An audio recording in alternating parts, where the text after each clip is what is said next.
नमो हरिहंसाय नमो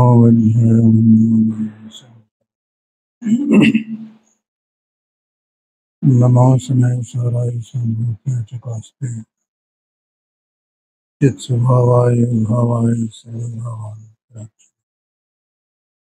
वंदित सर्व सिद्धे धोम वचन ओ स्वामी स्नेह पावन ब्रह्मा सरके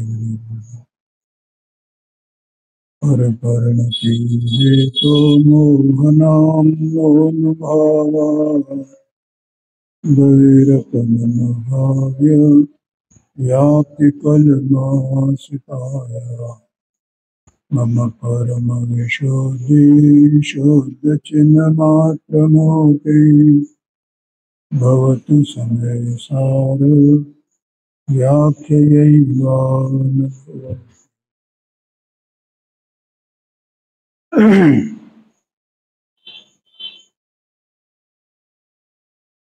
ये समय जी ग्रंथादराज इसकी जो आत्मख्याति टीका है उसमें अंत में आचार्य देव ने इस यादवाद अधिकार लिखा है, उसका स्वरूप यहाँ चल रहा है। इसमें 47 शक्तियां कही गई हैं। वैसे तो आत्मा में अनंत शक्तियां हैं और उन अनंत शक्तियों में से आचार्य देव ने यहाँ 47 शक्तियां कही हैं। अभी कौन सी शक्ति चल रही है? विभुत्व शक्ति। कौन से नंबर की है? 8वें नंबर की। बहुत बढ़िया। 8वें नंबर की विभुत्व शक्ति है। सर्वभाव व्यापक भाव रूपा विभुत्व शक्ति, ऐसा है। सर्व भावों में व्यापक, सर्व भावों में व्यापक होकर के और एक रूप रहना, इसका नाम विभुत्व शक्ति है। देखो, ये आत्मा की शक्ति है ना, इसकी शक्ति विभुत्व शक्ति, आत्मा की बात चल रही है, आत्मा की शक्ति है। इसका मतलब जैसे अपन ने पहले प्रभुत्व शक्ति पढ़ी थी, ज्ञान शक्ति पढ़ी थी, तो आत्मा ज्ञान है, आत्मा प्रभु है, ऐसे ही आत्मा विभु है। क्या कहा? ये समझ में आया कि नहीं है? आत्मा को प्रभु कहा क्यों? क्योंकि वो आत्मा अपने अखंडित प्रताप की स्वतंत्रता से वो शोभायमान है, इसलिए वो आत्मा प्रभु है। ठीक है। ऐसे ही आत्मा में एक विभुत्व शक्ति है, तो उस वो विभुत्व शक्ति के कारण से आत्मा अपने जो जितने भाव है, सर्व भाव आत्मा, उन सर्व भावों में आत्मा व्यापक होता हुआ उन सर्व भावों रूप अलग अलग नहीं होता है, बल्कि एक रूप रहता है। ऐसी आत्मा की विभुत्व शक्ति है और इसलिए आत्मा विभु है। बोलो, समझ में आया कि नहीं है? आत्मा को जैसे प्रभु कहा गया, वैसे यहाँ विभु कहा गया। अब उसके सर्व भाव क्या हैं? कि जो उसके सर्व गुण हैं, उसके सर्व प्रदेश हैं, उसके सर्व निर्मल पर्याय हैं, वे सब उसके भाव है। क्या कहा? निर्मल पर्याय, वे सब उसके भाव है ना, क्योंकि वे सब भाव ये बताते हैं कि ये मैं आत्मा हूं। ठीक है। तो वो इस तरह से वो सब में व्यापक है, एक कल बात चली थी है। और चूंकि सभी अनंत भावों में, अनंत गुणों में वो विभुत्व शक्ति व्यापक है, इसलिए जैसे आत्मा पूरा का पूरा विभु है, ऐसे आत्मा की एक एक शक्ति भी विभुत्व शक्ति को धारण करती है। एक एक गुण भी विभु है। आया कि नहीं आया घर में?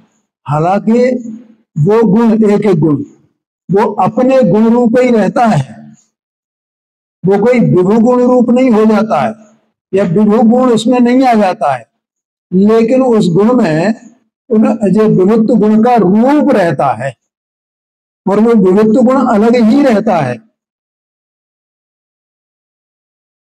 क्या कहा, जैसे ज्ञान गुण है तो ज्ञान गुण अलग है क्या नहीं है, दर्शन गुण है अलग है क्या नहीं है।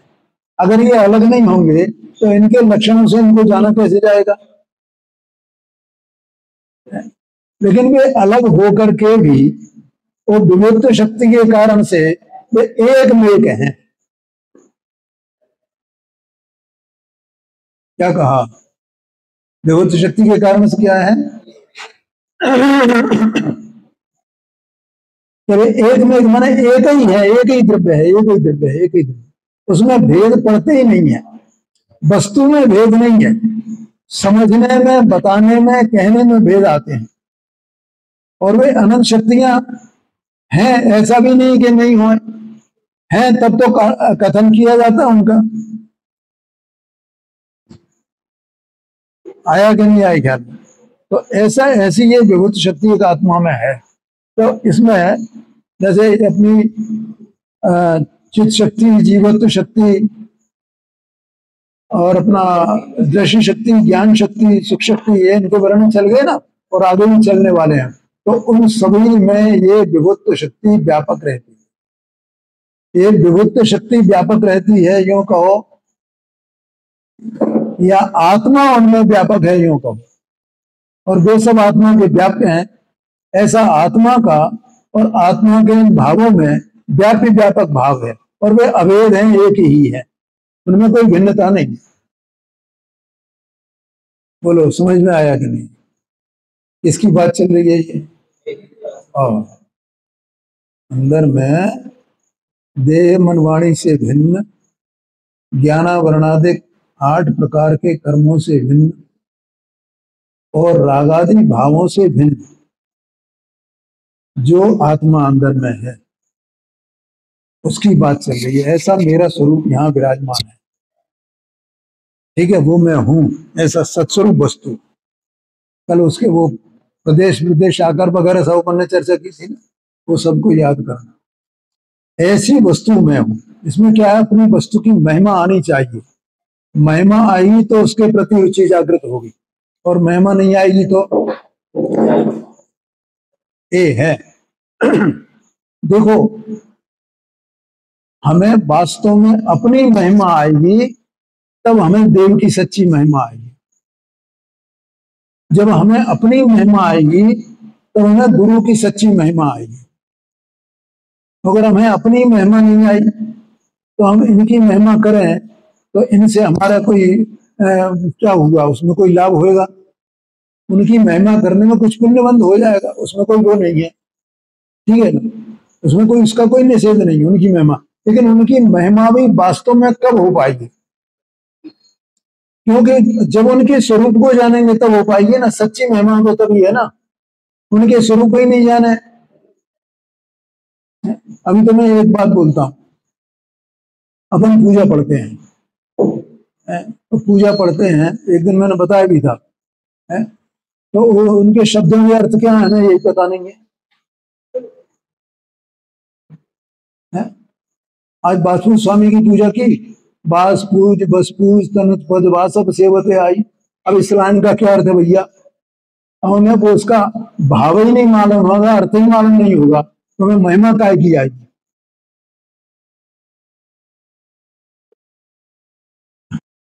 बताओ क्यों भैया? आज बासु स्वामी का वो गर्भ कल्याणक है ना, तुमने पूजा की नहीं की? मैंने तो की थी। बासब सेवत है, बास पूज बस पूज तनुज पद बासब सेवत आई, बाल ब्रह्मचारी लगे जिनको श्रुति सन्मुख था। इसका क्या अर्थ भैया? ये अर्थ ही नहीं पता है। तो महिमा क्या आएगी मुझे तो ये बताओ को है? तुम नहीं दे शायद उसमें भगवान महावीर स्वामी की में ले मानन सो मन भावत हैं ऐसे। अब क्या भैया इसका अर्थ क्या है? ये पता ही नहीं है। तो आएगी कहां से महिमा? हम वैसे ही महिमा कर रहे हैं ऊपर ही ऊपर ही।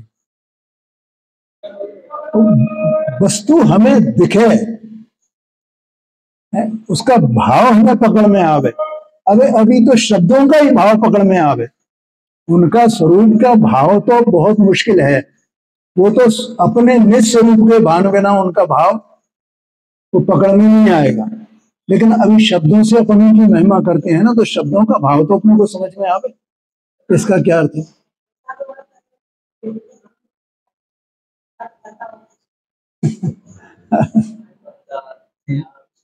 बास पूज बस पूज्य तनुज पद बासव सेवत आई। यानी जो बासुर स्वामी हैं वे बसपूज्य तनुज माने बसपूज्य के तनुज थे। तनुज माने पुत्र। ये सब व्यवहारिक भाषा है, माने व्यवहारिक स्तुति है उनकी। हे भगवान, आप बासपूज्य स्वामी अब बसपूज्य के पुत्र हो। बासपूज्य बसपूज्य तनुज पद बासव सेवत। बासव कहते हैं इंद्रों को, तो आप इंद्रों के द्वारा पूज्य हो। और इंद्रों के द्वारा पूज्य बासपूज बसपूज तनुज बासव सेवत आई। और बाल ब्रह्मचारी लखिजन को कि आप बाल ब्रह्मचारी हो, इसलिए वो मोक्ष रूपी लक्ष्मी रमणी वो आपके सन्मुख दौड़ दौड़ करके चली आई है। ऐसी महिमा है उनकी। अब मोक्ष लक्ष्मी कैसी, मोक्ष लक्ष्मी कैसी है उसका भी स्वरूप अपने को पता हो। 100 इंद्रों के द्वारा उनको वंदना होती है, 100 इंद्रों ने नमस्कार करते हैं। ये अर्थ है, समझ में। तो मुझे तो लगता है एक बार जो है ये, हाँ नहीं, वो पूजाओं का अर्थ मैंने ये सोचा है कि एक बार अपने यहाँ 8 दिन का विधान जो कोई भी करे ना उसमें ये करें। हाँ शायद मैं चला जाऊं तो उसमें वो ये 24 ही विधान अपन रखें। मेरे बहुत विचार है बहुत दिन से, और सब लोगों को उसकी महिमा तो आवे, उनका अर्थ तो समझ में आवे। हाँ बिल्कुल बिल्कुल, आराम से एक दिन कभी फिर कभी रख लेंगे, अगली बार रख लेंगे, या किसी दूसरी अष्टांगिका में रख लेंगे, उसमें क्या है। इसमें नहीं तो अगली अष्टांगिका में रख लो, ठीक है ना। खैर, तो ऐसी उनकी महिमा तो भगवान की सच्ची महिमा तो हम अपने स्वरूप को जानेंगे। भगवान भी विभु हैं, प्रभु हैं, और एक मैं आत्मा हूं वो भी विभु है, वो प्रभु है। तो अपनी महिमा आवे तो भगवान की महिमा आवे। ये बात कहनी थी कि भाई किसकी महिमा आवे। अपन विभु हैं, अपना आत्मा प्रभु है, अपना आत्मा अनंत सुख का कंद है। वो परमानंद स्तोत्र है ना, उसमें वो 20 नंबर का श्लोक है।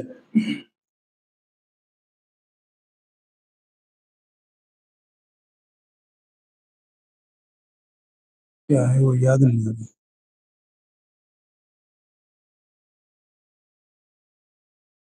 परमालाद संपन्नम,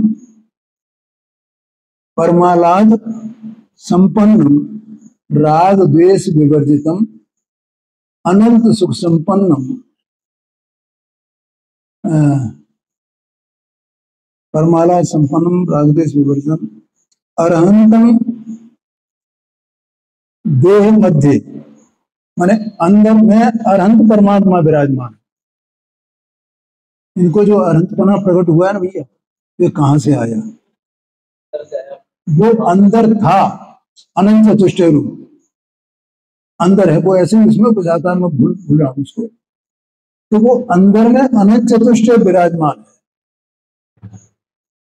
वो अनंत चतुष्ट प्रकट होगा ना, जैसे उसकी मलिनता निकली, तो जितनी जितनी मलिनता निकलती है उतनी उतनी निर्मलता आती है। तो मलिनता सब निकल गई अंदर से कसाई की, तो फिर क्या हो गया, पूरा पवित्र हो गया ना। पूरी शक्ति इसकी प्रकट हो गई ना, तो अनंत पना तो अंदर में मौजूद था, वो प्रकट हो गया है। अरहंतम देह मध्य तू यो जानाति स पंडिता, ये है कि ये यहाँ अरहंत विराजमान है, ये जो जानता है वो पंडित है।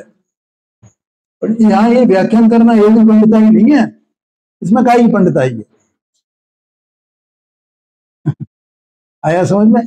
तो ऐसा वो अरहंतपना अंदर से प्रकट होता है, इसलिए वे साक्षात अरहंत हैं और मैं स्वभाव से अरहंत हूं अंदर, वो अनंतपना प्रकट होता है। ऐसा मैं प्रभु हूं, मैं विभु हूं, ऐसा विभुत्व गुण मुझ में है।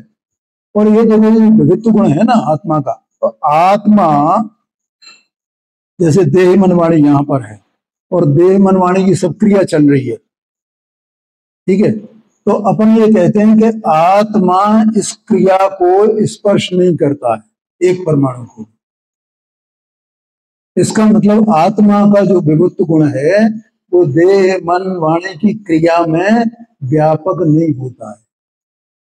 अपने असंख्यात प्रदेशों में तो वो व्यापक है, लेकिन देह मन वाणी की क्रिया में, और वे असंख्यात प्रदेश वहीं अवस्थित हैं। कहाँ अवस्थित हैं? जहां देह के परमाणु अवस्थित हैं वहीं पर आत्मा के असंख्यात प्रदेश अवस्थित हैं। ये तो कई बार बताते नहीं है? तो वे ऐसे अवस्थित होने पर भी आत्मा अपने लिए विभू है या इसके लिए विभू है? ओ, अपने लिए विभू है, इनके लिए विभू नहीं है। माने आत्मा का जो विभुत्व है वो इसमें नहीं आता है, वाणी में नहीं आता है। आया कि नहीं आया? क्या ऐसे ही आत्मा की अवस्था में जो रागादिक भाव होते हैं, तो जो विकारी पर्याय होती है, तो वो विकारी पर्याय में आत्मा का विभुत्व गुण व्यापक नहीं होता है। सर्वभाव व्यापक भाव रूपा, क्योंकि अगर वो उसमें व्यापक होए तो वो राग भी आत्मा का स्वरूप हो जाएगा, क्योंकि एक रूप होना चाहिए ना उसे। नहीं है भैया, क्या हो जाएगा? माने राग आत्मा से एक रूप हो जाएगा अगर विभुत्व गुण उसमें व्यापक हो जाएगा। तो देखो ये जो पर्याय होती है ना, राग की पर्याय, और अपन ये कहते हैं कि कर्म के उदय के निमित्त से राग होता है, और प्राय एक दृष्टांत दिया जाता है। जैसे स्फटिक मणि में दाग लगाने पर उसमें लालिमा कालिमा उत्पन्न हुई, और वो लालिमा कालिमा किसकी है? स्फटिक मणि के स्वभाव वाली है क्या? या नहीं है? वो तो डाक के स्वभाव वाली है, ठीक है, इसलिए वो डाक की है, ऐसा कहते हैं। तो उससे अपने को क्या लगता है? थोड़ी गंभीर बात है, सूक्ष्म बात है कि राग बाहर से आता है, ठीक है, तो बाहर से आता है तो ऐसा लगता है कि आत्मा की पर्याय तो निर्मल ही पड़ी हुई है, वो तो बाहर से आया है, ठीक है, और बाहर निकल जाता है। आत्मा की पर्याय तो निर्मल है। पर भैया ऐसा नहीं है। जिस काल में कर्म का उदय निमित्त हुआ और पर्याय राग रूप हुई, विकार रूप हुई, पर्याय में विकार हुआ, जो कहूं मैं, क्या कहा?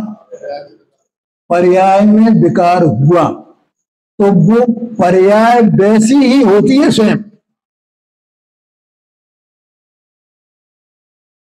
आया कि नहीं आया ख्याल में? पर्याय वैसी माने वो विकार रूप ही परिणत हुई है, वो पर्याय स्वयं विकार ही है। उस विकार रूप पर्याय जो है वो सतरूप है। कोई पूछे ना राग सतरूप है कि नहीं, इन्होंने पूछा था एक दिन प्रश्न, बढ़िया प्रश्न था इनका, कि राग की सत्ता होती है कि नहीं होती है, राग की सत्ता होती है कि नहीं। तो वो स्वभाव के जोर में ऐसा कहा जाता है, स्वभाव के जोर में कहा गया ना कि एक विकार परद्रव्य से हुआ है, शांति से समझना भाई। पर्याय में राग हुआ तो किस अपेक्षा से कहा जा रहा है? स्वभाव की अपेक्षा से, क्योंकि वो पर्याय मात्र में ही राग होता है, स्वभाव में राग प्रवेश नहीं करता।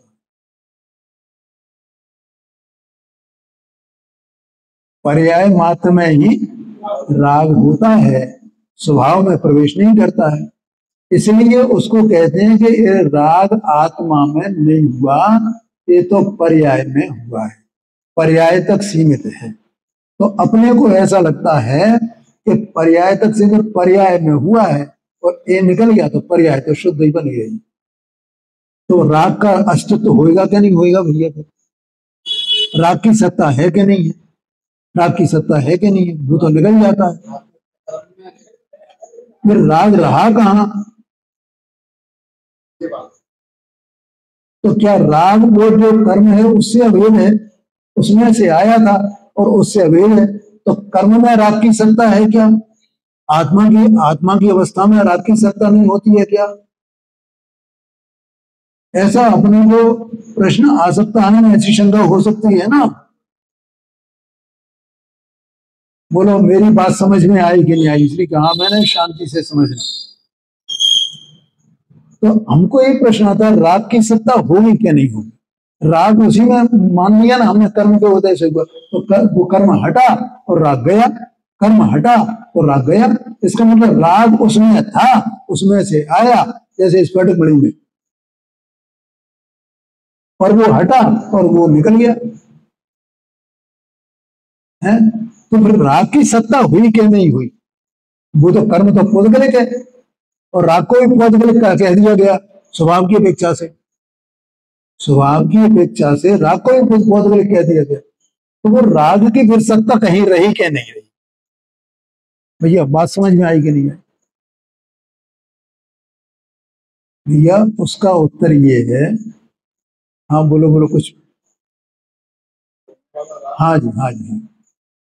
पर्याय एक समय की होती है, और वो जो एक समय की राग रूप जो पर्याय है उसकी सत्ता है।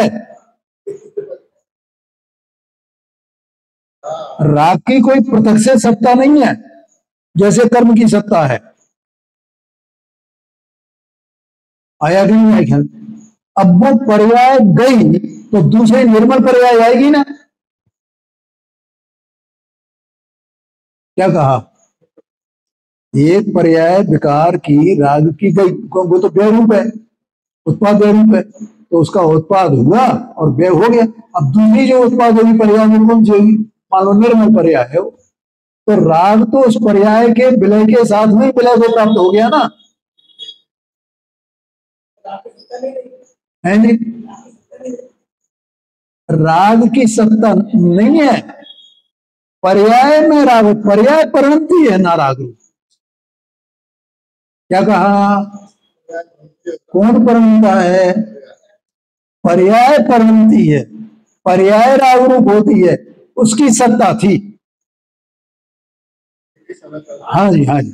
और उसका अभाव हो गया और निर्मल पर्याय का उदय हो गया, उत्पाद हो गया, तो उसकी सत्ता गई ना। वो तो एक एक समय की सत्ता है ना उसकी, तो इसलिए वो राग की एक एक समय की सत्ता है, और वो आत्मा की ही पर्याय रूप है। इसलिए कहा जाता है आत्मा स्वयं ही उस रूप से परिणमित हुआ है ना, राग रूप स्वयं परिणमित हुआ है ना, और कर्म का उदय तो निमित्त मात्र है। बोलो समझ में आया क्या नहीं? इसमें कोई प्रश्न तो पूछ लेना भाई।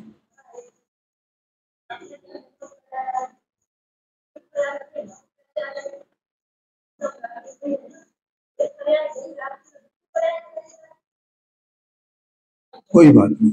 देखो यहां मुझे ये सिद्ध करना है कि राग की जो पर्याय है वो आत्मा का ही कार्य है, उद्गल का कार्य नहीं है। और हम जो अज्ञानी जीव हैं, हमारी मतलब एक स्थिति थी एक भी जो सत्ता स्वरूप वस्तु है ना, तो ये राग की पर्याय कब तक चलेंगी? जब तक इसकी बहिर्दृष्टि रहेगी, स्वभाव से पतित रहेगा, और स्वभाव की दृष्टि हुई तो वो कौन सी पर्याय है? निर्मल पर्याय है वो। ख्याल में आएगा? तो स्वभाव की ओर ढलती हुई जो पर्याय है वो पर्याय निर्मल है, निर्विकारी है। लेकिन जो बहिर्मुख पर्याय है वो निर्मल नहीं है, वो मलिन है। तो वो मलिन स्व कारण से है, कर्म के कारण से।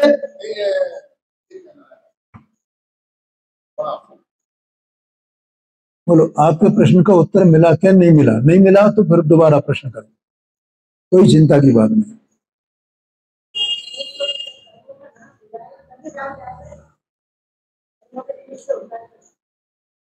ऐसा नहीं है, देखो स्वभाव की ओर ढलती हुई उपयोग की पर्याय, तो वो रागी है कि विरागी है? राग सहित है क्या वो? बस सीधी बात है, ठीक है ना, इतनी सी बात। अच्छा, दूसरी बात, अब वो पर्याय स्वभाव की ओर ढलती हुई नहीं हो, बाहर की ओर हो,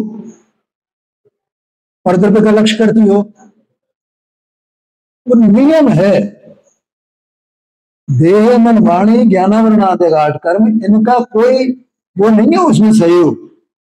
आत्मा स्वयं अपने कारण से ये है, देह मन वाणी भी है, ज्ञानावरण आदि आठ कर्म भी है। वे कर्म भले बने रहो, लेकिन राग कब तक है? कर्म है तब तक नहीं। क्योंकि श्रेणी आरोहण करने वाले मुनिराज तो उनकी पर्याय स्वभाव की ओर है ना, शुद्धोपयोग में प्रणम रहे हैं ना वे, तो उनके कर्म की सत्ता है क्या? नहीं है। लेकिन परिणति में राग है क्या? परिणति में राग नहीं है, वीतरागी है, वीतरागी है, वीतरागी है। और कर्म की सत्ता पड़ी हुई है, वो कर्म की सत्ता 12वें गुण स्थान के अंत में जाके क्षय को प्राप्त हुई। बोलो, समझ में आया कि नहीं आया? इतनी बातें बार बार हाँ बोलो बोलो। 10वें गुण स्थान तक। हाँ जी, आया समझ में?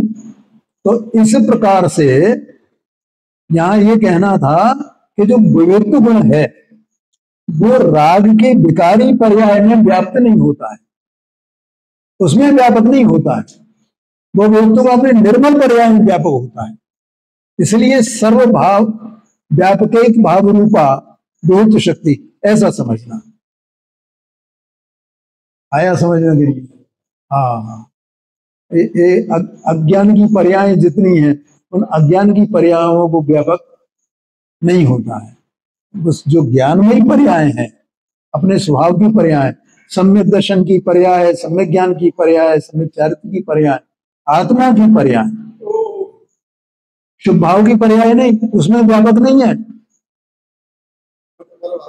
हाँ जी, हाँ जी, देखो जितने जितने अंश में अपनी परिणति में, आत्मा की परिणति में निर्मलता होगी, उतने उतने अंश में वो व्यापक है। जितने जितने अंश में मलिनता रही है उसमें वो व्यापक नहीं है।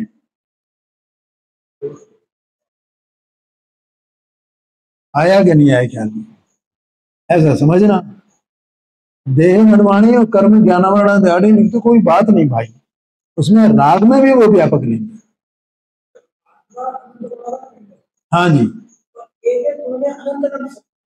हाँ हाँ जी, अनंत शक्तियों का रूप है एक एक गुण में, तभी तो वो अभेद है। अभेद का मतलब क्या है?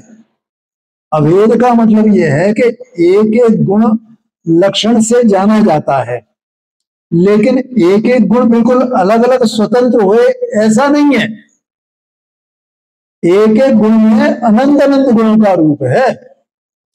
इसलिए जो सम्यक दर्शन गुण है ना, सम्यक दर्शन की पर्याय है ना, तो सम्यक दर्शन की जो पर्याय है तो उसमें अनंत गुणों का रूप परिणमन शामिल है,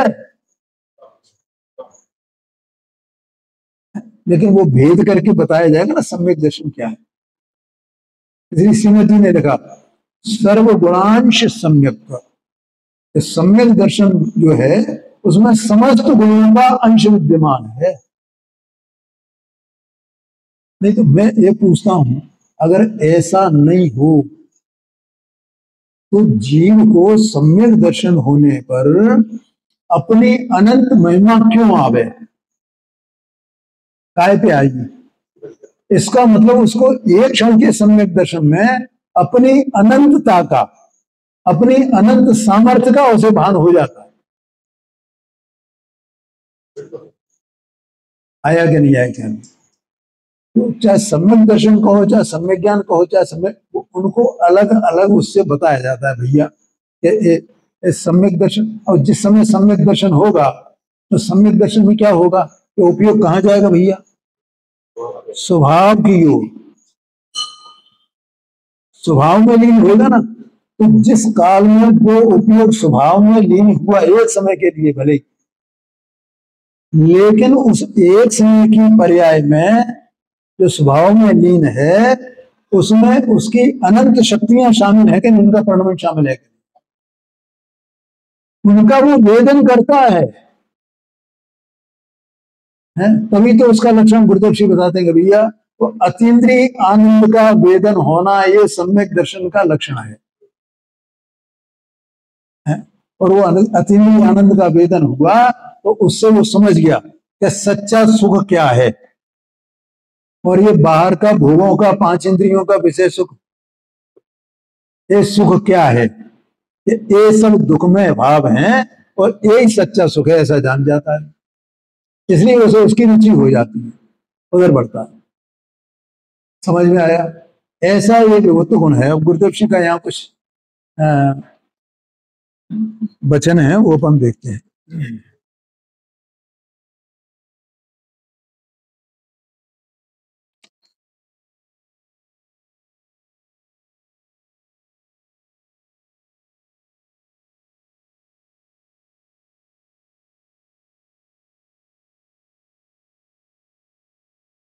देखो, आत्मा के जो ज्ञानादि गुण हैं वे भी सर्व भावों में व्याप्त होने वाले हैं। अभी अपन ने जो चर्चा की इसमें विभुत्व गुण समय है उनका रूप। यदि एक गुण सर्व गुणों में व्याप्त न हो तो अनंत गुणों का अभेद पिंड अनुभव में नहीं आ सकता। एक गुण सभी में व्यापक नहीं हो, थोड़ा गंभीर बात है। तो अभेद आत्मा, अनंत गुणों का अभेद आत्मा अनुभव में कैसे आएगा? ज्ञान भैया समझना जरा, जैसे ज्ञान गुण है ना अपना, तो अनुभव करने वाला कौन है? ये इतने जितने गुण हैं उनमें अनुभव करने वाला कौन सा गुण है? ज्ञान गुण। अब वो ज्ञान गुण आत्मा के सम्मुख हुआ तो आत्मा में, आत्मा के अनंत गुणों में अगर वो विभुत्व गुण व्यापक नहीं है और एक एक गुण में अनंत अनंत गुण व्यापक नहीं है तो ज्ञान ज्ञान का ही वेदन करके रह जाएगा, आत्मा का वेदन कैसे होगा? नहीं है समझना। ज्ञान में, ज्ञान कब कहा जाएगा उसे देखना, थोड़ा सूक्ष्म बात है कि ज्ञान जब स्वभाव के समय होगा तब वो ज्ञान है, और ज्ञान आत्मा का वेदन करता है। ठीक है? तो अगर ज्ञान में अनंत गुणों का रूप नहीं होगा तो वो ज्ञान आत्मा का वेदन करेगा कैसे, आत्मा को जानेगा कैसे कि मैं ऐसा पूरा अभेद आत्मा हूं? फिर तो अगर उस ज्ञान गुण में ये सब नहीं होगा तो ज्ञान ज्ञान का ही वेदन करके रह जाएगा ना, अनंत गुणों का वेदन तो नहीं होगा। समझ में आया? शांति से समझना भाई है? तो ज्ञान की पर्याय, और वो वास्तव में ज्ञान की पर्याय में भी अनंत गुण ही है, शामिल ही है, वो ढलती हुई पर्याय स्वभाव की। है। तो वो तब वो, अच्छा एक बात, दूसरी बात है, गुरुदेव सिंह के मुख से एक और अपन एक बात सुनते हैं कि अनुभव में द्रव्य नहीं आता है। अनुभव में अनुभव रूप जो पर्याय है ना, स्वानुभव रूप जो पर्याय है, उस स्वानुभव की पर्याय में द्रव्य नहीं आता है। तो अनुभव में कौन आता है कि उस द्रव्य का ज्ञान आता है, ऐसा बोलते हैं गुरुदेव सिंह। अर्थात मैं एक द्रव्य हूं ऐसा ज्ञान हो जाता है, लेकिन द्रव्य आता नहीं है पर्याय में। क्यों? क्योंकि पर्याय तो एक समय की है, विनाशशील है, और द्रव्य तो अविनाशी है ना। तो ऐसी वस्तु अनेकांतात्मक है कि एक तरफ से बात कहो तो ये जीव दूसरी तरफ की बात को छोड़ देता है। समझ में आया कि नहीं? मैंने चारों तरफ से उसको समझना है भैया। तो ऐसा वो पर्याय पर्याय का वेदन करती है ना। तो जो पर्याय पर्याय का वेदन कर रही है, तो उस पर्याय में अनंत गुणों का जो रूप है वो उस पर्याय रूप परिणमा क्या नहीं परिणमा, और उसी का वेदन हुआ क्या नहीं हुआ। ये बात है कि यहाँ तो ये कहना कि वो और वो सब अभेद है, और वो पर्याय भी इसलिए एक ही है उस काल की, वेदन करने वाली और वेदन में आने वाली, ये कोई दो पर्याय नहीं है। क्या कहा है जी? हाँ हाँ हाँ हाँ, भेद की दृष्टि से भेद रूप से उसे समझाया जाता है। पर्याय तो एक ही समय की है, उसी पर्याय में उसमें वेदकपना और वेद्यपना दोनों है। वो ही तो वेदन करने वाली है और वो ही पर्याय वेद्य है। आया क्या नहीं आया क्या? हो ऐसी एक एक समय की पर्याय, निर्मल पर्याय, निर्मल पर्याय, और वो ऐसी निर्मल पर्याय उसमें विभुत्व गुण की पर्याय भी शामिल है। तो इसलिए वो अभेद का अनुभव करती है, एक ही बनी रहती है। आया समझ में? विभू का अर्थ व्यापक होता है, अपने सर्व भावों में विद्यमान होने पर भी एक भाव रूप है। राग द्वेषादि में ऐसा विभुत्व नहीं है। माने जो राग की पर्याय है, द्वेष की पर्याय है, शुभ भाव की पर्याय है, अशुभ भाव की पर्याय है, इसमें सब आ जाएगा इसमें। उसमें विभुत्व नहीं है कि वे आत्मा के समस्त भावों में व्याप्त हो। अभी अपन ने इधर से बोला था कि आत्मा का विभुत्व गुण रागादि की पर्याय में व्यापक नहीं होता है। गुरुदेव सिंह उधर से बोल रहे हैं कि जो शुभ भाव की पर्याय है वो आत्मा के सर्व भावों में व्यापक हो जाए, ऐसा नहीं है, ऐसा कहते हैं। इसलिए वो पर्याय विभू नहीं है, शुभ भाव वो विभू नहीं है।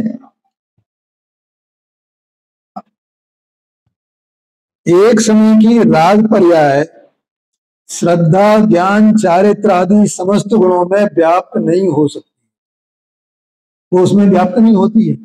अगर वो उसमें व्याप्त हो जाए तो सम्यक दर्शन रूप रहेगा कैसे? पृथक से, अलग से अनुभव में कैसे आएगा? और जो आत्मा की अवस्था में सम्यक दर्शन हुआ, सम्यक ज्ञान हुआ, ठीक है, तो दोनों भाव मौजूद है ना उस काल में।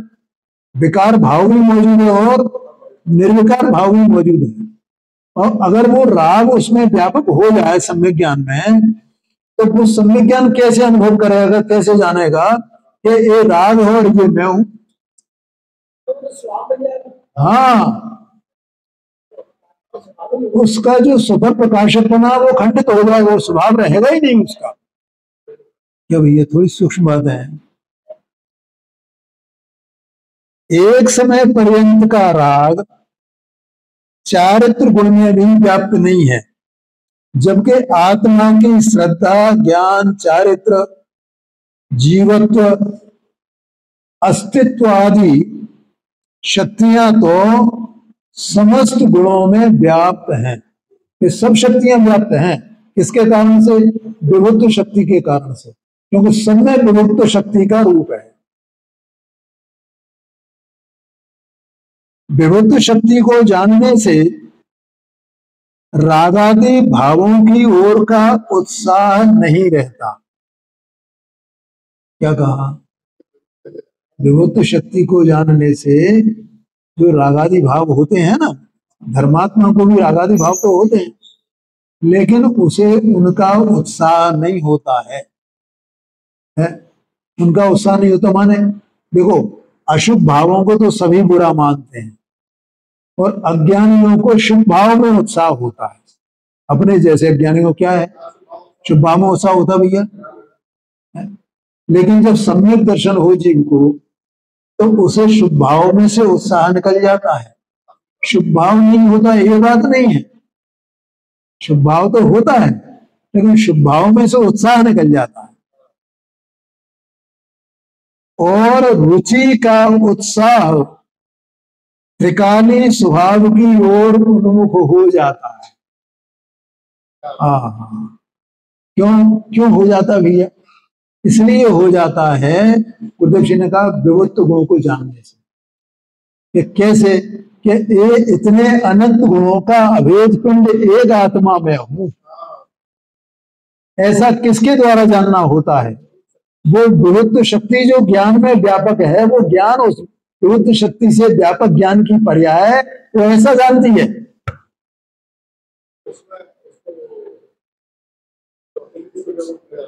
क्या कहा? सम्यक ज्ञान की एक समय की पर्याय, उस निर्मल पर्याय में, सम्यक ज्ञान की पर्याय में विभुत्व शक्ति का रूप है कि नहीं है?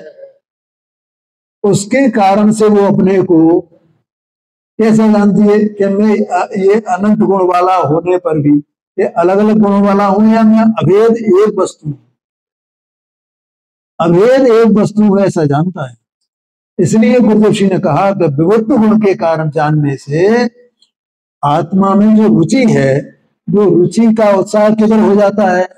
अपने स्वभाव की ओर, अपने एकत्व की ओर, अपने अभेदता की ओर।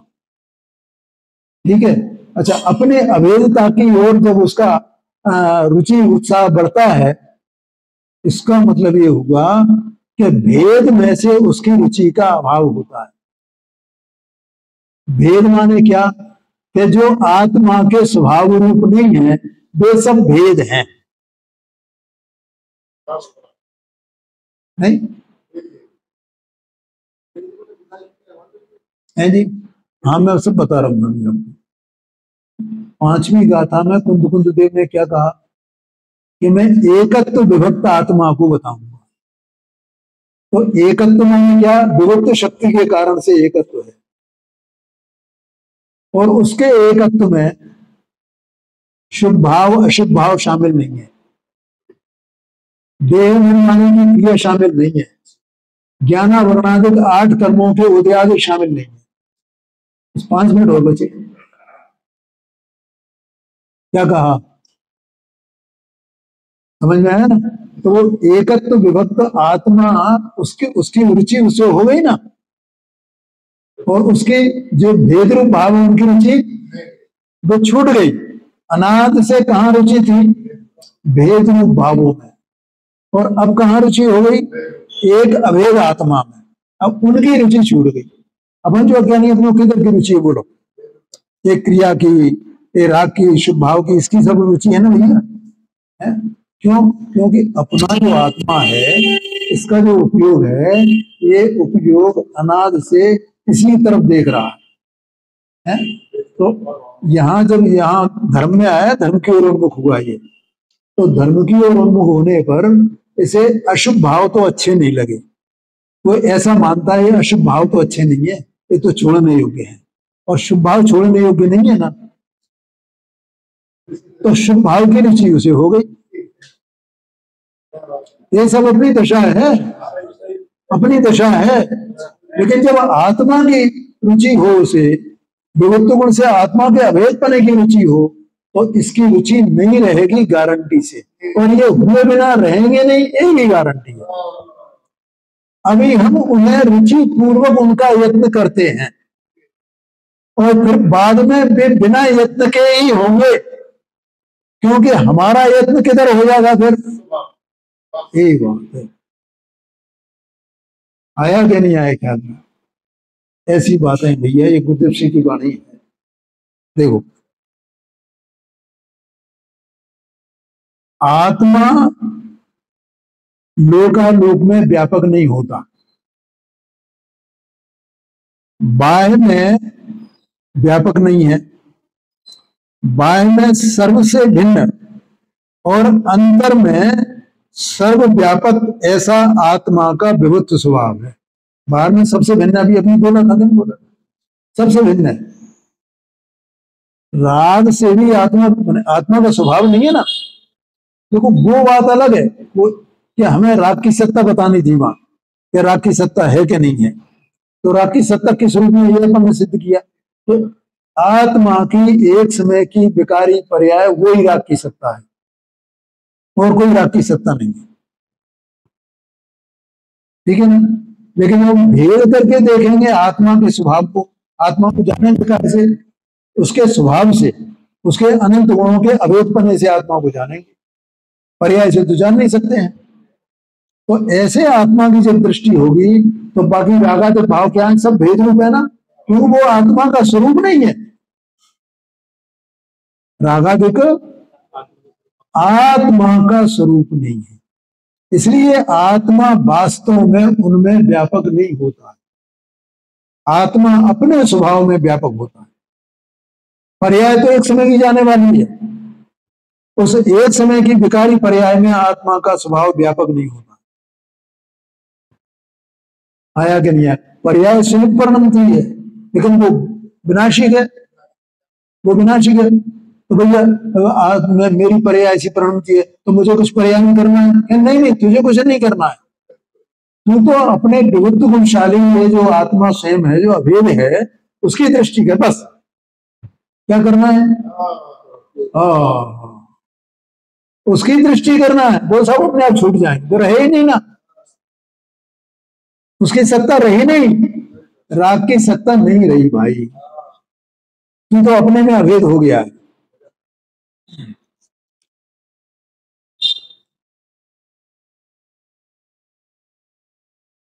आत्मा का क्षेत्र मर्यादित है, असंख्यात प्रदेश है ना आत्मा के, कल बात चली। तो ये तो मर्यादित है, लेकिन स्वभाव, विभुत्व शक्ति, इनकी कोई मर्यादा नहीं है, ये अमर्यादित है, क्योंकि अनंत अनंत है ना वो, उसकी शक्ति कितनी है आत्मा के